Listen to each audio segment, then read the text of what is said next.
पूजा पाठ से कितना प्रसन्न कैले बा।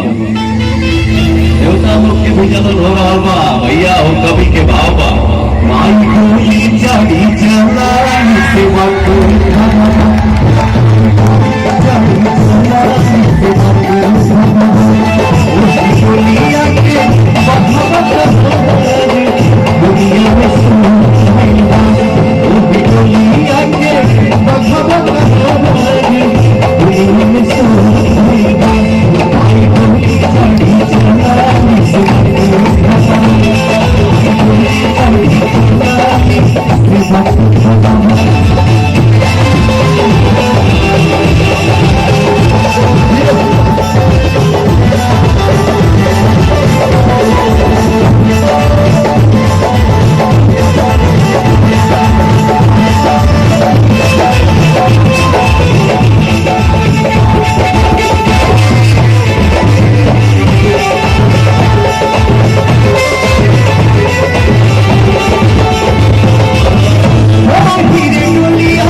एक भाई क्या हमारे सारे भाई पूरे जोश में ये जो शो करा रहे हैं नरसिंह यादव जी भाई है हमारे भैया। उनको पता नहीं था कि आज वनडे मैच होगा। आज मैच हुआ हो हम के पता ना रहा। आज मैच था उनको लगा था कि सब कुर्सी फूल हो जाएगी, लेकिन मैच की वजह से कुछ भाई हमारे नहीं आ पाए हैं। जितने भाई आए हैं बस ये वो एक लाख भैया भैया जवाब है कुछ कहे के थोड़े बा। इंसान के लिए इशारा काफी होता है। यूपी बिहार के जितने भी हमारे भाई हैं भोजपुरी भाषा के बोले वाला समझे वाला 5 को खड़ा हो जाए तो 5 लाख के बराबर काम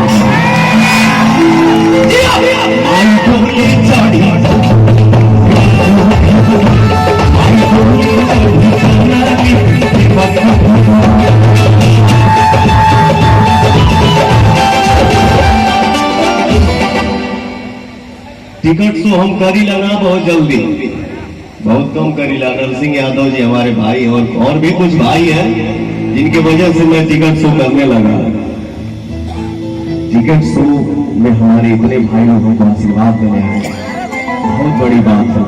और हम नरसिंह जी आज आपके बोल के जाता नहीं कि जब भी समय मिली जहिया संडे आई, शूटिंग से फुर्सत मिली जहिया संडे आई, मैं इसी मैदान में फिर से शो करने आऊंगा। 1 रुपया नहीं लूंगा और ये मैदान मुझे चारों तरफ से भरा हुआ चाहिए।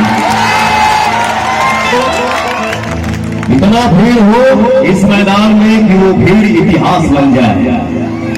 वो शो में पवन सिंह आएगा लेकिन 1 रुपया नहीं लेगा, मैं फ्री में आऊंगा। लेकिन ये मैदान को आप लोगों को भरना है। भरेंगे आप भैया ना भैया? Thank you. माई डोली चढ़ी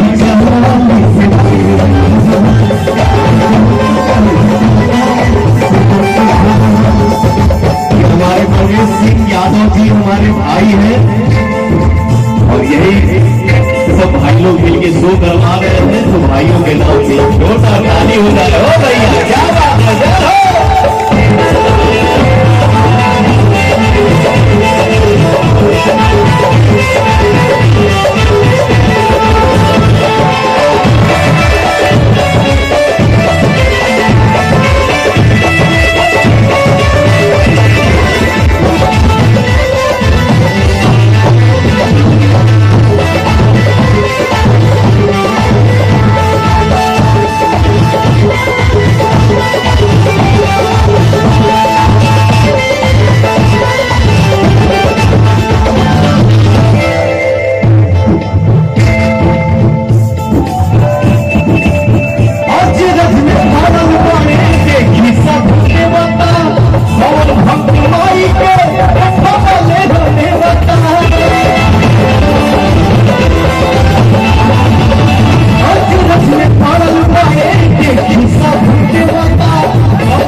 जब जाए लगा तो गले मिल लिया।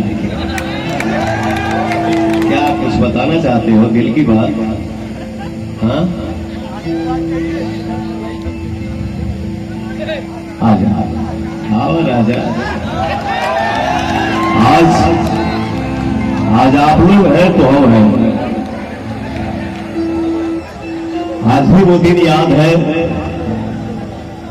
कि भैया हो वो साइकिल खरीदे के औकात ना है। आज आप लोगों ने मुझे बनाया है, इसलिए बोलता हूं मैं, जो कुछ भी आप लोगों का आशीर्वाद हो। आप लोगों ने इतना बिजी बनाया। कल तक पवन खाली गाना गाओ थे, आज आप लोगों ने पवन सिंह को हीरो बना दिया। कितना बिजी शेड्यूल है कि आज अभी यहाँ 100 तरफ 12 बजे की फ्लाइट बजाए दिल्ली, फिर वहां से रांची, फिर वहां से छत्तीसगढ़ में सोबा। और आप लोगों के पता हुई कि बिग बॉस में हमारे भोजपुरी की सुपरस्टार नायिका मोनालिसा जी गर्दा कबार बनी। मोनालिसा जी और विक्रांत सिंह जी की शादी भी होने वाला था बिग बॉस में। तो वहां से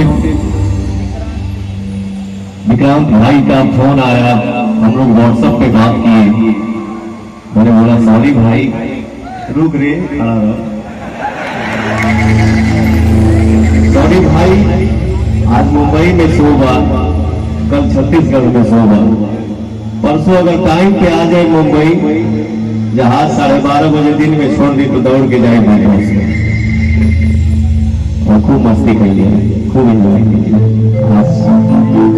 क्या चाहिए आपको?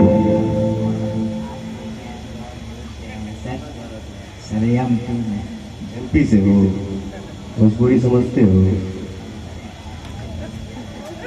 थैंक यू भाई।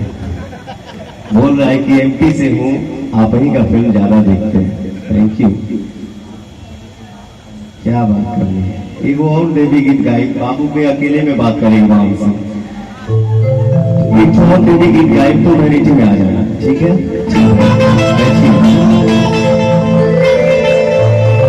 अचरज में पानी पाने देखी सब होते बता